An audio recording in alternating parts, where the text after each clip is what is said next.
नमस्कार यहाँ सम्पूर्णलाई स्वागत छ म कालु खबरमा म हुँ प्रस्तुता तेन्जिङ डोल्मा तामाङ। आज हामी छौँ मण्डला नाटक घरमा र यहाँ मञ्चन भइरहेको छ नाटक बहुरिया र यस नाटकलाई लेखन तथा निर्देशन गर्नुभएको छ सुरज यादव। त्यसैगरी क्रिएटिभ डिरेक्सनमा हुनुहुन्छ सरिता गिरी। आज हामी उहाँहरूसँग यसै नाटकको विषयमा कुराकानी गर्नेछौँ। यो नाटक हेर्दाखेरि यसको सेटअप हेर्दाखेरि चाहिँ एउटा तराईको भेगको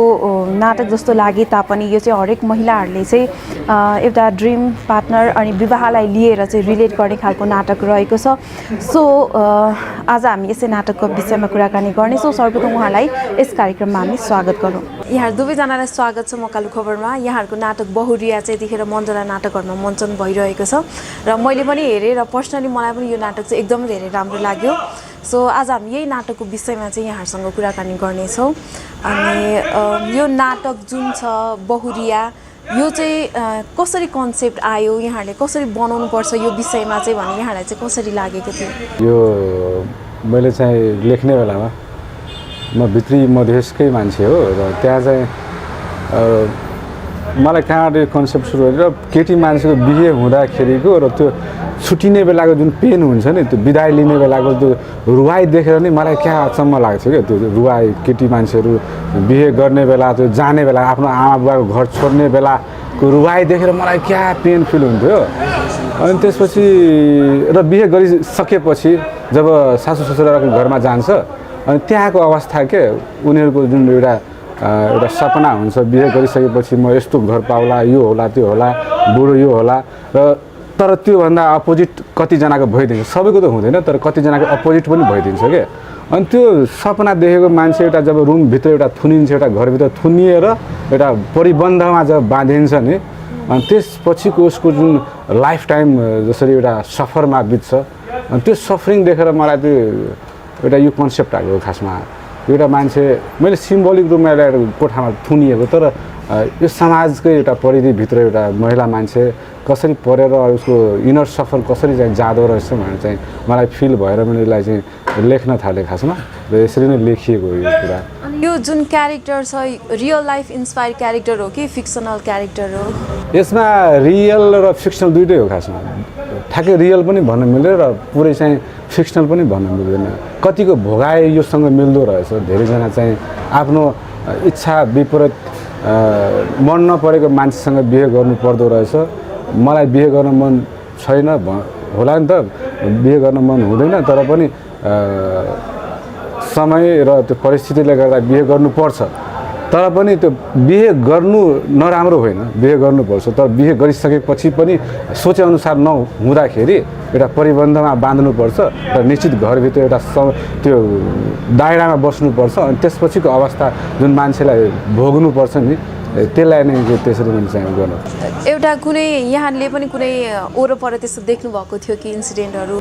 मैले धेरैलाई देखेको छु, सुनेको छु होइन, फिल गरेको छु। उहाँहरूले डाइरेक्ट चाहिँ भन्न पनि नसक्ने अवस्था धेरैजना हुनुहुन्छ कि मैले चाहिँ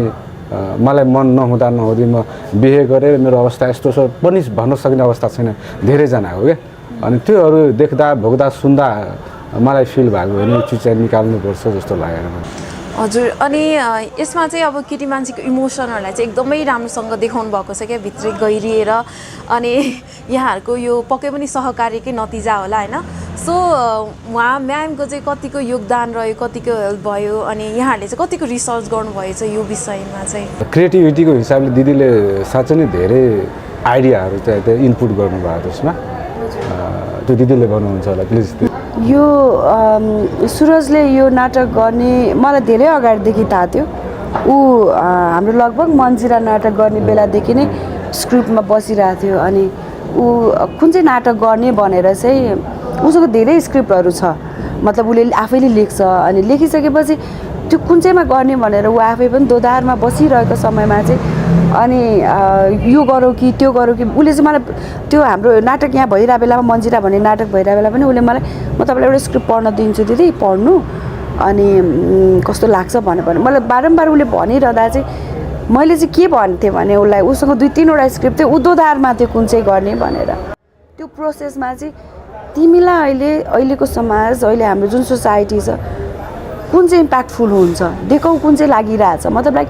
म एज अ राइटर डिरेक्टर चाहिँ स्टेजमा चाहिँ कुन चाहिँ स्टोरी देखाउँदाखेरि चाहिँ अहिलेको समय र सिचुएसनलाई चाहिँ मिल्दोजुल्दो छ, मतलब लाइक कुन चाहिँले इम्प्याक्ट पार्छ सुरज, त्यसलाई चाहिँ काम गर न भने मैले उसलाई बेला बेला भनिरहेको हुन्थेँ। अनि फाइनली उसले यो बहुरिया चाहिँ उसले त लेखिरह पहिला उसको यहाँ हाम्रो मण्डलामा नै उस किताब नै छापिसकेको छ उनीहरूको होइन। अनि त्यसमा चाहिँ यो नाटक गर्ने भनेर फाइनली उसले डिसाइड गर्यो। अनि डिसाइड गर्दाखेरि उसले मलाई के भन्यो भने तपाईँ चाहिँ क्रिएटिभ पार्ट हेर्नुपर्छ दिदी, त्यो भूमिका चाहिँ तपाईँले गर्नुपर्छ, मलाई हेल्प गर्नु भन्यो। विच इज मैले पहिलादेखि सुरज केही गर्नुपर्छ एज अ डिरेक्टर आऊ, राइटिङ तिमी राम्रो लेख्छौ अनि एज अ एक्टर पनि तिमी राम्रो हो। उसलाई मैले वर्षौँ भयो मण्डलामा नाटक एज अ एक्टर हेर्न पाएको थिइनँ, अनि तिमी यत्रो लङ टाइम भइसक्यो एज अ एक्टर पनि आऊ अनि राइटिङ तिम्रो राम्रो छ, डिरेक्सन गर, आफ्नै स्पेस हो भनेर मैले उसलाई बारम्बार यो कुराले चाहिँ उसलाई मैले झकझकाइरहेको हुन्थेँ। अनि त्यो पनि काम लाग्यो, त्यो कुराले पनि उसलाई मतलब त्यो एकजना कोही न कोही त चाहिन्छ नि मोटिभ भेटायो। अनि त्यसपछि उसले यो गर्ने भनेपछि चाहिँ हाम्रो ठ्याक्कै बहादुरपुरको दन्ते कथाको इन्डेन्टतिर आएपछि उसले मलाई स्क्रिप्ट दियो पढ्नु न भनेर पढेँ। अनि पढिसकेपछि चाहिँ यो त राम्रो छ स्टोरी, यसलाई फरक तरिकाले गर्न सकिन्छ। अनि मैले सुरजलाई भनेँ सुरज क्लाइमेक्स चाहिँ चेन्ज गर्नुपर्छ है सुरज, मैले फर्स्टमा भनेको। क्लाइमेक्स चाहिँ कस्तो थियो पहिला चाहिँ भन्न मिल्छ? मजा आउँछ क्लाइमेक्सको कुरा गर्छु ल म। अनि मलाई ओभरअल त्यो उसको कन्टेन्ट अनि त्यहाँको त्यो सब्जेक्टले त मलाई बाधिसकेको थियो, तर इन्डिङ चाहिँ त्यसरी जाँदा चाहिँ अलिक गलत इम्प्याक्ट पर्ने हो कि त्यहाँ माथि उसले मलाई मैला रोजेको छ क्रिएटिभ डिरेक्टरको लागि। अनि त्यसमा जाने कि नजाने भनेर म झन् दोधारमा परेँ र उसलाई मैले कन्भिन्स गरेँ समहाउ यसरी नजाऊ यसरी जाऊ, हामीसँग अप्सन पनि छ भने चाहिँ कस्तो खालको थियो भने पहिला चाहिँ इन्डिङमा चाहिँ अनि त्यो पनि छ, त्यो सोसाइटीको फेरि एकदमै सत्य हो। त्यो हाम्रो सोसाइटीमा जे भइरहेछ उसले पनि त्यही चिजलाई रिफ्लेक्ट गरेको न हो एज अ राइटरले। अनि देखिरहेको कुरा त हो। अनि हस्बेन्ड वाइफ, बोयफ्रेन्ड गर्लफ्रेन्ड सम्बन्ध टुटेपछि कि मार्ने कि मर्ने सम्बन्धहरू हुन्छन् क्या, सुसाइडल केसहरू। म त्यसमा जाँदिनँ, म एकदम त्यसको अगेन्स्टमा हो। हामीले पत्र पत्रिका पढेर मिडियामा त्यो लिइरहेछौँ, एभ्रिडे सम्प्रेषण गरिरहेछौँ, हामीलाई कति नराम्रो इम्प्याक्ट पर्छ एज अ अडियन्स। हामी त श्रोता हो नि त, मिडियाले दिएपछि हामीले त्यो सुन्छौँ, हेर्छौँ, पढ्छौँ भनेपछि ओ माइ गड यो त के हुँदैछ हाम्रो समाज, मर्ने र मार्ने अनि सुसाइड गर्ने भन्ने त यो त नेगेटिभिटीतिर जान्छ नि त, सोसाइटी कता जाँदैछ भन्ने हामी पनि सोध्छौँ नि त। भनेपछि नाटक गर्दाखेरि चाहिँ यही चिज चाहिँ भइरहेको कुरा, सोसाइटीमा भइरहेको कुरा चाहिँ फेरि नाटकको थ्रुबाट चाहिँ हामीले यो त एकदमै सशक्त माध्यम हो। फिल्म रङ्गमञ्च भनेको त अडियन्सले हेरिसकेपछि उनीहरूले के लिने भन्ने हो नि त, के म्यासेज जान्छ भन्ने कुरा भने चाहिँ यसरी रिफ्लेक्ट गरौँ यो चिजलाई चाहिँ। जहाँ हाम्रो खाना खाने सिन हुन्छ केटा र केटीको सिन, त्यसपछि उसले केटीले चाहिँ पोइजन हालेको हुन्छ त्यो खानामा and they were died, like मर्छन् उनीहरू भनेको चाहिँ त्यो एकदमै स्याड स्टोरी हो। त्यो एकदमै डार्क स्याड स्टोरी हुन गएपछि अडियन्सलाई चाहिँ त्यो डार्क स्याड स्टोरीले चाहिँ कतिसम्म हान्छ, मिडियामा त्यही पढिरहेको हुन्छौँ, सबै चिज त्यही लिइरहेको हुन्छौँ भने चाहिँ नाटक आएर फेरि अडियन्सले त्यही लिँदा त अलिक गाह्रो होला कि सुरज यसलाई चाहिँ हामीले डिफ्रेन्ट वेतिरबाट लगाउँ, डिफ्रेन्ट तरिकालेबाट गरौँ। वाइ नट हामीले फ्रिडमको कुरा गऱ्यौँ, धेरै समयसम्म हामीले केटा र केटीको फ्रिडमको कुरा गऱ्यौँ, अनि यसले अर्को म्यासेज जान्छ। यसरी गयो भने चाहिँ तपाईँहरूले नि हेरिहाल्नु भयो नाटक होइन, फ्रिडम दुइटैको फ्रिडमको कुरा आएन, केटीको मात्रै होइन केटाको मात्रै होइन, फ्रिडम भनेको इक्वालिटीको कुरा आउँछ त्यहाँ। अनि दुइटैको फ्रिडमको कुरा भएपछि हाम्रो somehow as a writer, as a director and creative डिरेक्टरको चाहिँ त्यो एउटा सम्मिश्रण भयो त्यो कुराहरू र त्यो कुरालाई चाहिँ विच इज अहिले त्यही कुराले चाहिँ रिलेटेड त्यो फ्रिडमको कुरा आयो भनेपछि हामीलाई चाहिएको त फ्रिडम नै हो नि, किन बाँधिने, सम्बन्ध बाँधिनु हुँदैन। कुनै पनि सम्बन्धलाई चाहिँ हामीले जकडेर राख्यौँ या त्यो सोसाइटीलाई चाहिँ त्यही फेरि परिबन्धमा बाँधियो भनेदेखि गाह्रो हुन्छ। छोडिदिउँ न त, ओपन छोडिदिउँ न त, अडियन्सलाई नै छोडिदिउँ न त भने हाम्रो एउटा कन्क्लुजनमा आएपछि हामीले त्यसलाई फ्रिडमको हिसाबले हामीलाई ओपन छोडिदिएको। हजुर अनि पोस्टरहरू हेर्दाखेरि अनि अब कलाकारहरूको पहिरनहरू हेर्दाखेरि सेटअप हेर्दाखेरि चाहिँ यो मधेसको कथा जस्तो देखिन्छ नि त सो यो मधेसकै कथा हो कि यसले अरूहरूलाई पनि रिलेट गर्छ यो मधेसलाई एउटा सर्कमस्टान्सेस मधेसको युज गरेको छ हामी होइन तर यो मधेसको मात्र होइन क्या मधेसमा होला धेरै हदसम्म धेरै होला त्यहाँ इस्यु यो टाइपको इस्यु पहाडमा अलिक कम होला तर ह्युमन बिइङमा कतै न कतै हामी कुनै न कुनै रूपमा बाँधिएको छौँ जुन राम्रो काम गर्न खोज्दा पनि हामी प्रेसर आउँछ हामीभित्र होइन यो गर्नु हुँदैन यो गर्नुपर्छ भनेर क्या होइन अनि त्यही प्रेसरलाई स्वतन्त्रताको खोजी गर्ने एउटा आवाज उठाएको छ नि त यो नाटकमा होइन त्यही भएर मधेसमा अलिक धेरै छ पहाडमा पनि छ तर कम र बेसीको कुरा मात्र हो तर यो मात्र मधेसको कुरा होइन यो ह्युमन बिइङमै हाम्रो चाहिँ एउटा स्वतन्त्रता हामी जसरी एउटा राम्रो काम गर्न खोज्दा पनि हाम्रो सोसाइटीले हाम्रो परिवारले या हाम्रो वरिपरिको परिस्थितिले जसरी बाँधिन्छ नि र क्वेसन गर्छ नि हामीलाई चाहिँ बढ्नलाई चाहिँ रोक्ने एउटा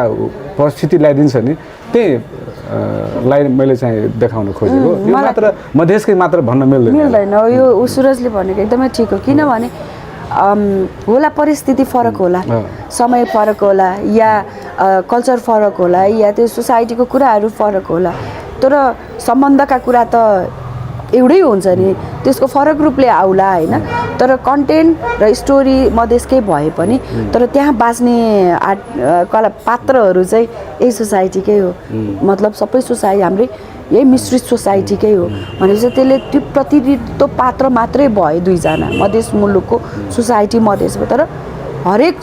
हामीले बुझ्दाखेरि त हेर्ने हो भनेदेखि त यो हरेक सोसाइटीमा हरेक धर्ममा हरेक जातमा हरेक कुराहरूमा यी चिज सानो सानो तरिकाले आइरहेछ त भनेपछि यही पात्रले सबैलाई इन जनरल चाहिँ सबै यो भन्न खोजेको पात्रले चाहिँ सम्बन्धको कुरा भन्न खोजेको ती पात्र मधेस मुलुकका हुन् परिवेश मधेस मुलुकको हो तर सम्बन्ध सबैको हो टुट्दा छुट्दा प्रेम हुँदा एउटै हो नि फिलिङ्स त एउटै हो नि होइन भनेपछि उनीहरू माध्यम भए पात्रहरू माध्यम भए अनि नाटकमा चाहिँ देखाइएको छ कि अब त्यो हुन्छ नि केटीहरूले चाहिँ त्यस्तो सिचुएसनमा कसरी रियाक्ट गर्छ भनेर कहिले मन्जुलिका टाइप बनिरहेको हुन्छ कहिले कस्तो अब त्यो अभियसली त्यो हुन्छ होइन अब कति हदसम्म त ममा पनि त्यो होला होइन त्यो केटी मान्छेहरूले बढी रिलेट गर्ने खालको नाटक छ होइन सो यो यस्तो इमोसनलाई चाहिँ हुन्छ नि कसरी देखाउन सक्नुभयो कतिको रिसर्च गर्नुभयो त्यो चाहिँ मलाई अलिकति बुझ्न मन लाग्यो कि अब मन्जुलिका भनेर उहाँले भनिहाल्नु भएन म यसैलाई जोड दिन्छु जस्तो फिमेल पात्र फिमेल जुन त्यहाँ महिला पात्र छिन् नि त्यसरी हेर्ने भन्दा पनि एउटा छोरी मान्छे 4-5 वर्षदेखि एउटा परिस्थितिमा जुधेर बसेको छ उसले के गर्ला त उसको फ्रस्ट्रेसन उसको भित्रको त्यो एन्जाइटी उसको डिप्रेसन सोसाइटीको प्रेसर घर परिवारको प्रेसर भनेपछि ऊ भित्र त्यो 4-5 वर्षसम्म बोल्न नपाउँदा उसको त्यो फ्रिडमको कुरा त्यहाँ ऊ त कति वर्ष एउटा केटा मान्छे त 4 वर्ष गायब भयो अल अफ सडन गाउँलेले समातेर ल्याए समाजले समातेर ल्याएर कोटामा तुन्दियो त्यतिखेर उसको फ्रिडम त्यहाँ हनन भयो तर ऊ त 4 वर्ष स्वतन्त्र घुमिरह्यो नि त तर त्यो महिलाले भोगेको त्यो महिला के हुन सक्दिनन् होला मन्जुलिका नाम लिनुभयो होइन त्यो देवी पनि हुनसक्छ राक्षस पनि हुनसक्छ त्यो डेभिल र उसको कुरा आउँछ नि त्यो भित्रको डेभिल पनि आउन सक्छ भनेपछि त्यो हरेक उसको इमोसनलाई चाहिँ त्यसरी प्रेजेन्ट गरेको भनेपछि एउटा नारी देवी पनि हुनसक्छ र राक्षस पनि हुनसक्छ त्यो उसको राक्षसीपन हुनसक्छ भनेपछि त्यो नेगेटिभ पोजिटिभ पार्ट त उसले कति गुम्जाएर राखेको होला नि त त्यो कुराहरू चाहिँ एउटा पात्रले भन्न नसकेर उसले त भनिरहन्छ मेल पात्रले त भनिरह हुन्छ नि मेरो यस्तो छ उस्तो छ मेरो फ्रिडमको कुरा गर्छ मलाई जानु छ मात्रै भन्छ नि त यहाँबाट निस्किनु छ भन्छ तर उसको भित्रको त्यो 4 वर्षको कहाँ जानु छ त कहाँ निकाल्नु छ त शब्दले भन्दा उसले उसको भित्रको इमोसन्सहरू निक्लेको त्यो राम्रो नराम्रो दुईटै कुराहरू निक्लेको प्रेम पनि निक्लिन्छ घृणा पनि निक्लिन्छ भनेपछि त्यो प्रेम माया पनि हो देवी पनि हो र यता मतलब राक्षसीपन पनि हो भनेपछि उसको नेगेटिभ कुराहरू पनि भनेपछि त्यो 4 वर्ष 5 वर्षदेखि गुम्सेका कुराहरू नेगेटिभ पोजिटिभको हिसाबले त्यसरी प्रेजेन्ट गराएको त्यो त्यही मैले लेख्दाखेरि मलाई त्यही फिल भएको थियो खासमा त्यो 4 वर्षको पेन र सोसाइटीले दिएको भोगेका चिजहरू त मान्छेको त इमोसन त अनेकौँ भेराइटिज भित्र हुन्छ नि त लुकेको हुन्छ नि त्यो फ्रस्ट्रेसनहरू चाहिँ पोखिँदाखेरि के आउन सक्छ जस्तो लागेको थियो अनि धेरैचोटि लेख्दाखेरि म रुँदै पनि लेखेको चिजहरू क्या रुँदै लेखेर अनि त्यो ठ्याक्कै त्यसमा चाहिँ पुग्दाखेरि त्यो इनर सफरहरू मान्छेको मुड त अनेकौँ हुन्छ नि त कुनै हाँस्ने रुने पागलपन गर्ने त्यही हिसाबले चाहिँ त्यो आएको त्यो चिजहरू अनि एउटा फिमेल अरू एउटा सानो जोड दिन्छु म आफै पनि फिमेल हो नि त होइन त्यो रूप हुन नसक्छ तर मसँग पनि त्यस्ता कति रूपहरू छन् नि त भनेपछि एउटा फिमेल पात्र त्यहाँ छ त्यो फिमेल पात्र त्यो चरित्रको रूपमा जसले निर्वाह उसको पर्सनल प्रशंसा भन्दा पनि सीता क्यारेक्टर भन्छु म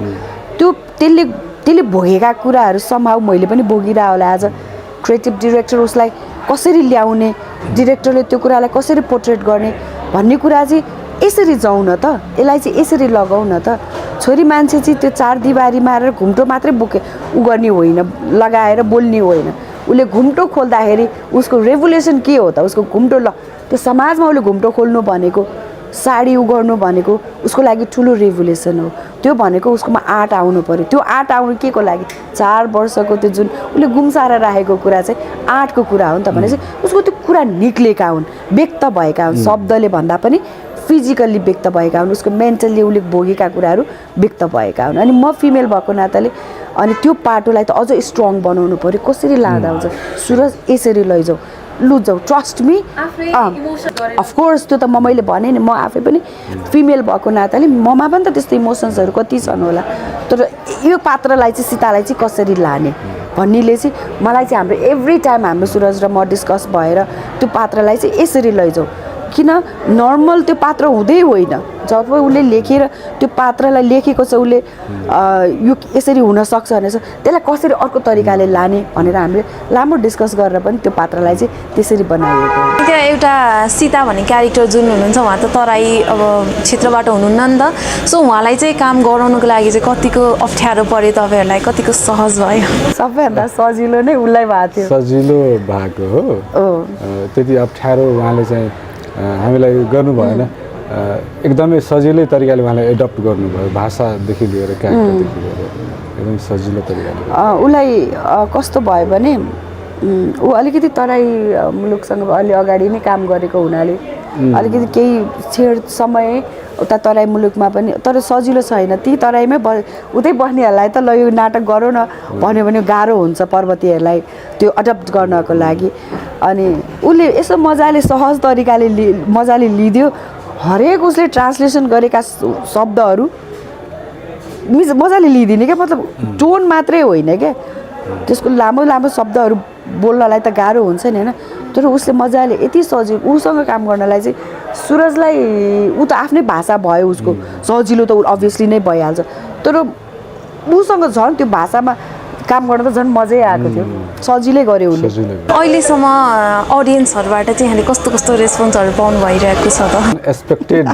रेस्पोन्सहरू मैले यतिसम्म चाहिँ सोचेको थिएन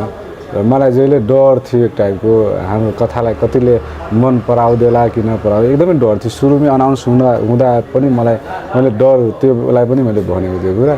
तर भयो अपोजिट भयो अहिले एकदमै राम्रो रेस्पोन्स छ सबैले एकदमै मन पराइराख्नु भएको छ एकदमै राम्रो मेरो पनि त्यही हो मैले अघि पनि भनेको थिएँ नि यो कुराहरू मलाई सुरुमा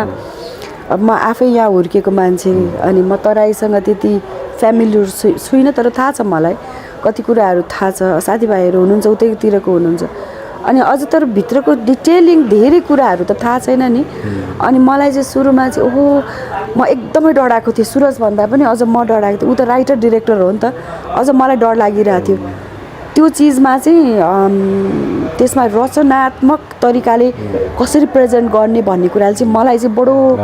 म चाहिँ डराइरहेको थिएँ म किन डराइरहेको थिएँ भने this is my second time म एज अ क्रिएटिभ डिरेक्टर मलाई डिरेक्सन गर्न मन नपर्ने मान्छे म सुरजको लागि गरिदिएको मैले साँच्चीकै भने अनेस्टली सुरजको लागि नै मैले लग म तिम्रो ब्याक साइडमा बसेर काम गर्छु मलाई डिरेक्सन गर्न मन नपर्ने मान्छे म एज अ एक्टर नै ठिक छु र जति मैले फर्स्ट सुरुमा मैले पहिला धेरै वर्ष अगाडि एउटा नाटक डिरेक्सन गरेँ त्यसपछि मलाई आँट आएको थिएन म पहिला डिरेक्सन पढ्छु अनि मात्रै म डिरेक्सन गर्छु भनेर म वर्षौँदेखि बसेको तर आमा सक्सिड भनौँ के भनौँ अब सुरजले दिदी तपाईँ अब मण्डलाको अर्को फुल डिरेक्सनै अब हान्नु भनेर मलाई भनिसके भाइ भइहाल्यो होइन मण्डलामा दाइहरूले नै भनिसके मतलब लाइक मलाई त्यो डढाएर गरेको होइन कन्टेन्ट आफैमा पनि एकदमै भास्ट थियो अनि डढाएर काम गर्नु पर्थ्यो किनभने कुनै पनि समुदायको नाटक गर्दाखेरि या कुनै पनि प्रोजेक्ट गर्दाखेरि त्यसको राम्रो रिसर्च भएन भने चाहिँ गाली खाइन्छ मिठै गाली खाइन्छ भनेपछि त्यो चिज बचेर काम गर्नुपर्ने स्थिति थियो अझ मेरो मातहतमा त मलाई चाहिँ डर थियो एकदमै बडो म सुरुको दिन हाम्रै मधेस मुलुकको कम्युनिटीको अडियन्सहरू हुनुहुन्थ्यो दिग्गज अडियन्सहरू हुनुहुन्थ्यो सिनियरहरू म एकदमै आत्तिएको थिएँ सुरज एकतिर आत्ति नि म एकतिर आत्ति म झन् बाहिर निक्लिँदा म मुटु ढुक भएर निक्लिरहेको थिएँ तर उहाँहरूको रेस्पोन्सले मजा आयो जे होस् मजा आयो हजुर यहाँको काम पनि राम्रो देखियो हामीले आगामी दिनहरूमा पनि यस्तै हेर्न पाऊँ होइन म्यामलाई पनि सरलाई पनि अनि हामी पनि यही सोसाइटीको प्रडक्ट हो नि त कहीँ न कहीँ हामीलाई पनि लाइक सानैदेखि विवाहको विषयमा चाहिँ त्यस्तै माइन्डसेट राखिदिएको छ क्या विवाह गरेर अर्काको घर गएपछि सबै कुरा सल्भ हुन्छ घोडामा लिन आउँछ त्यस्तो टाइपको हामी माइन्डसेटमै त्यस्तैमा हुर्केको छौँ नि त हामी पनि सो यहाँहरू चाहिँ पहिल्यैदेखि लाइक यस्तै द्वन्द्वात्मक हुनुहुन्थ्यो कि त्यस्तै सोसाइटीबाट हुर्केर पछि बुझ्नु भएको कि कस्तो थियो यहाँले सुरुमा कसरी लिनुहुन्थ्यो यो कुराहरूलाई चाहिँ त्यही मैले भने नि म त भित्र मधेसको मान्छे हो र त्यहाँ धेरै समस्याहरू छ धेरै कुरामा समस्याहरू छ देखिदिरहेको यो चिजहरू मलाई पहिलेदेखि नै झकझकाइरहन्थ्यो चिजहरूले क्या मान्छेले आफूले मन पर्ने चिज गर्न नपाउँदाको जुन तडपाइ हुन्छ नि त्यो पेनहरू मैले धेरै भित्र देखेको छु मैले क्या अनि लाइक हुन्छ नि एउटा विवाह र त्यो हुन्छ नि लाइफ पार्टनर भन्ने चाहिँ केटी मान्छेहरूको त्यो ड्रिमै हुन्छ कि सानैदेखि त्यसरी हामीलाई हुर्काएको हुन्छ नि त सो यहाँहरूको चाहिँ कस्तो त्यो विचार थियो क्या त्यो कुराहरूलाई चाहिँ लिएर त्यो यो यस्तो खालको यो जुन अहिले हाम्रो नाटकको परिवेशको सोसाइटीमा चाहिँ म हुर्केको होइन लाइक म चाहिँ त्यो सुनिराखेको हो देखिराखेको कथा हो अनि पढिराखेको कथा हो नि त होइन मतलब कथा भन्दा पनि न्युजहरू हेरिरह हुन्छौँ पढिरह हुन्छौँ यस्तो नभइदियो हुन्थ्यो जस्तो लाग्थ्यो कि मनमा किन गर्छन् डाउरीको प्रथा लिएर हुन्छ कि सिङ्गल वुमनको लागि सङ्घर्ष हुन्छ कि प्रेम छुटिएका कथाहरू मतलब यस्ता कुराहरूले चाहिँ मलाई चाहिँ एकदमै नभइदियो हुन्थ्यो जस्तो लाग्थ्यो अनि त्यो सोसाइटीमा त्यसरी नहुर्के पनि तर सोसाइटी त्यस्तो नभए पनि तर मै यहीँ हुर्केर जन्मेर हुर्के पनि तर कथा फरकहरू छन् क्या महिला पुरुषका कथाहरू फरक छन् सोसाइटी हिसाबले या काठमाडौँको फरक कथा छ तर भोग्ने मान्छेहरू पनि फरक छन् तर कतै न कतै त्यो कथा चाहिँ हरेकको घरको कथा हो जस्तो लाग्छ क्या कुनै न कुनै त्यही चिज नहुन सक्छ सेम स्टोरी नहुन सक्छ तर महिला सप्रेसन हुनु या पुरुष सप्रेसन हुनु या कथा फरक हुन सक्छ होइन तर त्यो कुरा त केही न केही हिसाबले त भोगि नै रहेछ नि महिलाले नै भोगिरहेको हुन्छ पुरुषले नै भोगिरहेको हुन्छ होइन तर कथा फरक तरिकाले आउन सक्छ त्यही नभए नि फरक तरिकाले आउन सक्छ तर भोगाइ चाहिँ महिला र पुरुषकै हो क्या मतलब महिलाले नि त्यो कुरा भोगिरहेको हुन्छ पुरुषले नि भोगिरहेको हुन्छ मैले भन्न खोजेको चाहिँ पहिला चाहिँ कसरी लिनुहुन्थ्यो अब हामीलाई त पहिला त थाहा हुँदैन नि त सानैदेखि अब विवाहको लागि म त अनम्यारिड होइन त्यस्तो बच्चैदेखि त्यो सानोमा चाहिँ के लाग्थ्यो नि फिल्महरू हेर्दाखेरि या ओहो घोडामा लिएर आउँदा रहेछन् छोरा मान्छे चाहिँ केटी मान्छेलाई लिन जानलाई चाहिँ त्यो एउटा ड्रिम हुन्छ नि बच्चामा चाहिँ खतरा है यो चाहिँ छोरी मान्छेको लागि चाहिँ एउटा छोरा मान्छे आउँछ त्यो सपना कल्पना पनि खतरा फ्यान्टासी गर्न मजा लाग्ने होइन अनि बुझ्दै जाँदाखेरि त जति मेच्योर हुँदै गयो नि त्यो त कथा मात्रै रहेछ जस्तो लाग्ने रहेछ यी त रियालिटीमा त अर्कै हुने रहेछ रियालिटीमा नाटकमा जस्तो हुने रहेछ या सबै सम्बन्ध नहुन सक्छ तर हामीले जति त्यो कल्पना गर्छौँ जति सोच्छौँ त्यो कुराहरू विचार गर्छौँ मनन गर्छौँ नि त्यो फ्यान्टासाइज गर्छौँ हामी तर त्यो कुरा चाहिँ ठ्याक्कै लाइफको अपोजिट हुँदो रहेछ भनेपछि सबै सम्बन्धहरू नराम्रो पनि हुँदैन राम्रो पनि हुन्छ हामीले सोचेको भन्दा पनि घोडामा चढेर आउला अनि हस्बेन्ड वाइफहरू एकदमै संसार एकदम खतरा होला बोयफ्रेन्डको गर्लफ्रेन्डको लाइफ खतरा होला त्यो भन्दा पनि खतरा हुन सक्छ कसैको लाइफमा भन्छ नि एउटा के भन्छ फेरी टेल स्टोरी भने जस्तै त्यो फेरी टेल स्टोरी भन्दा पनि खतरा हुनसक्छ मैले मेरो साथीभाइहरूको सम्बन्धहरू पनि देखेको छु त्यो फेरी टेल भन्दा पनि खतरा ओहो हस्बेन्डले नि यति धेरै माया गर्दो रहेछ है त्यो एउटा फेरी टेलको क्विन जस्तो राख्ने हुन्छ नि त्यो प्रिन्सेसलाई जस्तो राख्ने त्यस्तो पनि हुँदो रहेछ गर्दा रहेछन् कसैको लाइफमा हुन्छ तर कतिको लाइफमा हुँदैन भनेपछि त्यो फेरी टेल मैले सोच्ने सानोको फेरी टेल भन्दा पनि खतरा माया गर्ने प्रेम जोडीहरू पनि देखेको छु मैले हजुर अब हामीले चाहिँ आफूलाई चाहिँ अब उहाँ नै सबै थोक हो भने समर्पित नभइकन आफूले आफूलाई पनि बिल्ड गर्नुपर्छ भने चाहिँ यहाँले त्यो देखाउन खोज्नु भएको छ होइन र कतिपय अब त्यो हेर्दाखेरि चाहिँ होइन पहिला चाहिँ ड्याडी ममले बे गरेर अब त्यो पठाइदिनुहुन्थ्यो आफ्नो उनीहरूलाई बाँचोस् भन्ने हुन्थ्यो होइन अहिले चाहिँ अब त्यो विवाहलाई लिएर अनि त्यही अब यस्तै भनौँ न लाइफ पार्टनरलाई लिएर चाहिँ झन् ब्रेकअप भन्छ कहिले सिचुएसनसिप के सिपहरू अहिले आइरहेको छ नि त त्यसले गर्दाखेरि चाहिँ झन् डिप्रेसन हुने स्ट्रेस हुने अब डिसपोइन्टमेन्ट हुने त्यस्तोहरू केसहरू पनि छ नि त्योभन्दा चाहिँ त्यो राम्रो भन्ने त्यस्तो अब कन्सेप्ट भएको पनि हुनसक्छ अनि यहाँलाई चाहिँ के लाग्छ के भन्नु चाहनुहुन्छ यो विषयमा चाहिँ यसको बारे दिदीले भन्नुपर्छ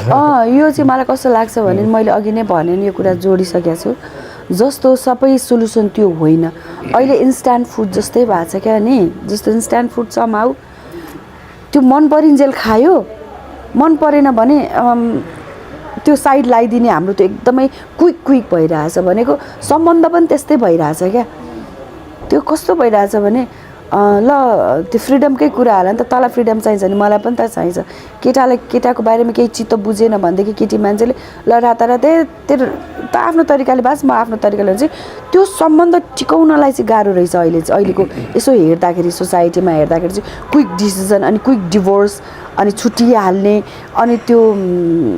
सम्बन्ध चाहिँ एकदमै क्विक हुन थाल्यो क्या मन परेन ल सेपरेसन भइहाल्यो केही भयो सेपरेसन डिभोर्सतिर गइहाल्यो भनेपछि त्यो सम्बन्ध चाहिँ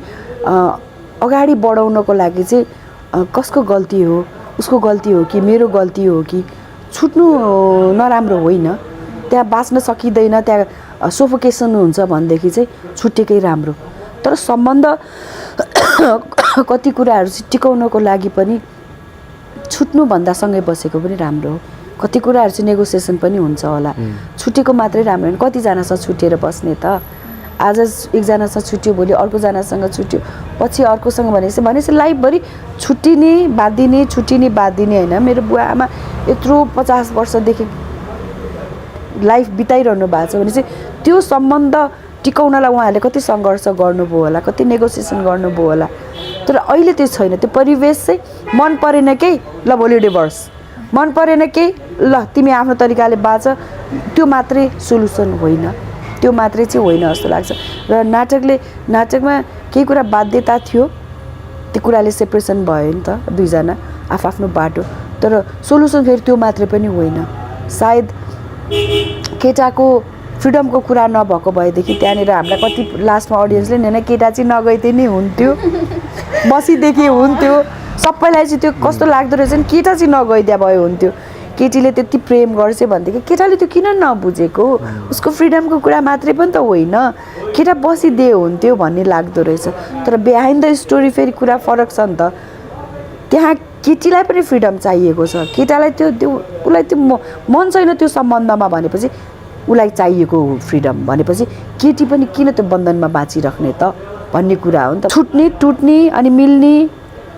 5 वर्षपछि फेरि गएर मिल्ने अनि 10 वर्षपछि गएर पनि मिलेका सम्बन्धहरू छन् होइन त्यस्तो हुनसक्छ अब यो आफ्नो पर्सनल पर्सपेक्टिभ पनि हो जस्तो लाग्छ मलाई चाहिँ मलाई चाहिँ बिचमा जोडिहाल्न मन लाग्यो होइन लाइक भन्छ नि रब ने बनाए जोडी अनि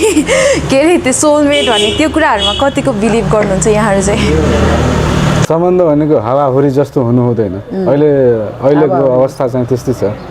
हामी यति क्विक चाहिँ सम्बन्ध जोड्छौँ र क्विक पनि तोड्छौँ भने क्या धेरै सोचेर हामी जोड्नु पनि पर्छ र धेरै सोचेर तोड्नु पनि पर्छ जस्तो लाग्छ मलाई हावाहुरी हुनु चाहिँ हुँदैन अनि रब ने बनादी जोडी जस्तो कहिलेकाहीँ लाग्छ कहिलेकाहीँ यो त भ्रम हो जस्तो पनि लाग्छ यो बुझ्न अलिक गाह्रै छ होइन अब खोइ रब ने बनादी जोडी भनेर बिहेको त्यो हेर्दाखेरि त्यो रिचुअलहरू हेर्दाखेरि होइन लाग्छ रब ने बना जोडी 2 वर्षपछि डिभोर्स हुन्छ किन हो त्यो 6 महिनापछि डिभोर्स भइदिएर हुन्छ ला रबले त माथिबाट बनाएर पठाएको भनेछ यता डिभोर्स भइसक्यो त्यो 6 महिनाको रहेछ र सायद रबले बनादी जोडी चाहिँ या 5 महिनाको या 6 महिनाको 1 वर्षको 3 वर्षको या 2 महिनाको होइन त्यतिको लागि मात्र रहेछ रबले बनादी जोडी फेरि त्यसपछि अर्को बनाउने होला जो भगवान्ले फेरि अर्को लेखेर पठाछन् होला होइन त्यस्तै होला मलाई यो सम्बन्ध भेट्नु कोही मान्छे भेट्नु केही न केही कारणले भेटिन्छ दिदी र कुनै सिकाइको हिसाबले भेटिन्छ छुट्टै कारण होला तर सम्बन्ध भनेको त्यतिकै सम्बन्ध आउँदैन भेट्नु कोही मान्छे हामी नै भेटिनुको कुनै न केही कारण होला क्या होइन तर त्यो कारण कहाँसम्म पुग्छ त्यो सम्बन्ध कहाँसम्म पुग्छ भन्ने छुट्टै कुरा हो हरेक मान्छे चाहिँ हरेक सम्बन्ध एकदमै इम्पोर्टेन्ट हुनुपर्छ चाहे त्यो 1 सेकेन्डको होस् या 1 वर्षको चाहे जीवनभरिको होस् तर इम्पोर्टेन्ट हुनुपर्छ जस्तो लाग्छ मलाई त्यसलाई भ्यालु दिनुपर्छ अनि हाम्रो सोसाइटीमा चाहिँ सीता टाइपको क्यारेक्टरहरू चाहिँ धेरै हुनुहुन्छ क्या लाइक अब ऊ हो भनेर श्रीमान हो भनेपछि ऊ नै मेरो संसार हो भनेर बाँच्ने खालको अब त्योभन्दा अगाडि नसोच्ने त्यस्तो धेरैजना हुनुहुन्छ नि त सो त्यस्तो सीता टाइपको क्यारेक्टरहरूलाई चाहिँ के भन्न चाहनुहुन्छ सुझाव दिन चाहनुहुन्छ त्यो पनि पर्सनल राइटको कुरा हो यदि कोही मान्छे बस्न चाहन्छ उसलाई कुरेर बस्न चाहन्छ या त्यो सम्बन्ध जोगाइराख्न चाहन्छ टिकाइराख्न चाहन्छ भनेदेखि चाहिँ उसको पर्सनल कुरा हो यसमा सजेस्ट दिने हामी मतलब लाइक को हो र होइन हामीले त भन्नै मिलेन नि यदि उसको त्यो पर्सनल चोइस हो भनेदेखि उसले कुर्न पायो बस्न पायो उसले त्यो जीवन सेक्रिफाइस गर्न पायो कसैको नाममा तर तिमीले यस्तो गर्न पाएन उसले सोच्नु पऱ्यो नि त मैले गर्दा यो म बस्नु हुन्छ कि हुँदैन मैले यो कुर्नु हुन्छ कि हुँदैन उसको पर्सनल कुरा हो जस्तो लाग्छ अब यो कुर्नेहरू त कुरिरहेछन् नि जिन्दगीभर कुरिरहेछन् नि तर उसलाई हामीले गएर भने चाहिँ तैँले तेरो कुरा ठिक भएन आफ्नो घर सोच त्यो भन्नलाई चाहिँ अलिकति पर्सनल चोइसको कुरा पनि हो जस्तो लाग्छ किनभने स्वयं आफैले नै बुझ्दैनौँ हामी आफै स्वयंले चाहिँ त्यो कुरा बुझ्दैनौँ भने चाहिँ सोसाइटीले समाजले त्यो सीता क्यारेक्टरले नि त 4 वर्षदेखि चाहिँ कुरेर बस्यो नि त मतलब लाइक एउटा सोसाइटीको प्रेसर थियो होला पारिवारिक रूपमा प्रेसर थियो होला तर उसको लागि चेन्जेस कोही मान्छे आउनु पर्यो क्या लाइफमा आयो अल अफ सडन आयो त्यो मान्छे जसले बिहे गरेर छोडेर भागेको थियो अल अफ सडन आइदियो तर उनीहरूको लाइफमा चेन्जेस भयो त्यो इन्सिडेन्टहरू चाहिँ चेन्ज हुनको लागि चाहिँ कोही आवश्यकता छ जस्तो लाग्दैन होला यो क्यारेक्टर आएर उसलाई छोड्ने एउटा प्रोत्साहन मिल्यो होला ल आफ्नो बाटो लागो भन्ने भयो होला तर कतिपय पर्सनल लाइफमा चाहिँ यो सबैको सीताको लाइफमा चाहिँ अर्को सेकेन्ड पर्सन आएर चाहिँ लाइफ मिलाउँछ जस्तो लाग्दैन किनभने उसको पर्सनल चोइस हो त्यो पर्सनल चोइसमा चाहिँ उसले सोच्ने उसले डिसाइड गर्ने स्वयंले लिनुपर्छ जस्तो लाग्छ सीताहरू फ्रिडम चोइसमा चाहिँ बस्नुपर्ने हुन्छ कसैको प्रेसरमा चाहिँ बस्नु हुँदैन तर यदि मलाई मेरो इच्छा म यसरी नै बस्न चाहन्छु भने छ भने पनि त्यो पनि एउटा चोइस हुनसक्छ तर प्रेसरमा चाहिँ कसैको दबावमा चाहिँ बस्नु हुँदैन भन्ने चाहना हो हामी इन्डतिर आइसकेका छौँ सो अन्त्यमा अडियन्सहरूलाई चाहिँ के भन्न चाहनुहुन्छ नाटकको विषयमा समग्र कुराकानीको विषयमा के भन्न चाहन्छ सुरज नाटकमा देखाइएका चिज चाहिँ सबैले चाहिँ एकचोटि हेर्नुपर्छ जस्तो लाग्छ त्यो हाम्रो एउटा सिकाइको रूपमा हाम्रो भोगाइको रूपमा यसले चाहिँ के दिन्छ कि जस्तो लाग्छ मलाई एकचोटि हेर्नु अनि तपाईँले आफूलाई या आफूले देखेको चिज कतै न कतै पाउनुहुन्छ महसुस गर्नुहुन्छ जस्तो लाग्छ मलाई त्यही भएर एकचोटि आउनुहोस् हेर्नुहोस् त्यही हो अब हामीले अलिकति यो नाटकलाई चाहिँ मधेस मुलुककै या भनेर जसरी प्रेजेन्ट गरेको छौँ होइन एउटा सोसाइटीलाई लिएर गरेको छौँ त्यति मात्रै होइन त्यो त एउटा माध्यम मात्रै भयो कलाकारको थ्रुबाट या एउटा कल्चर बेसको थ्रुबाट गऱ्यौँ हामीले तर यो मलाई चाहिँ भन्न मन लागेको यो नाटकको विषयवस्तु कथावस्तु परिवेश एउटा भेगको भए पनि यो कथा हामी सम्पूर्ण नेपालीकै हो जस्तो लाग्छ किनभने यो सम्बन्धको कथाहरू हुन् जहाँ सम्बन्ध टुटिसकेका सम्बन्धहरू बन्लान् कति बनिसकेका सम्बन्धहरू टुट्लान् त्यही पारिपरि छिमेकीको घरमा बिहे भइरहेछ त्यता सम्बन्ध जोडिरहेछ तर त्यो 4 दिवारीको कोठाभित्र चाहिँ सम्बन्ध टुटिरहेछ भने चाहिँ यो सम्बन्धका यो कथा हो नेपाली हाम्रो सबै उसलाई मनपर्छ, अडियन्सलाई मनपर्छ जस्तो लाग्छ। आइदिनु होला, हेर्नु होला। एउटा समयकाल अनि एउटा परिवेश र एउटा वेगको कथा, तपाईँको कथा पनि हुनसक्छ। हुन्छ, यहाँहरूको अमूल्य समयको लागि धेरै धेरै धन्यवाद। यति भन्दै हामी पनि बिदा हुन्छौँ। हस् त, धन्यवाद। Thank you. धन्यवाद।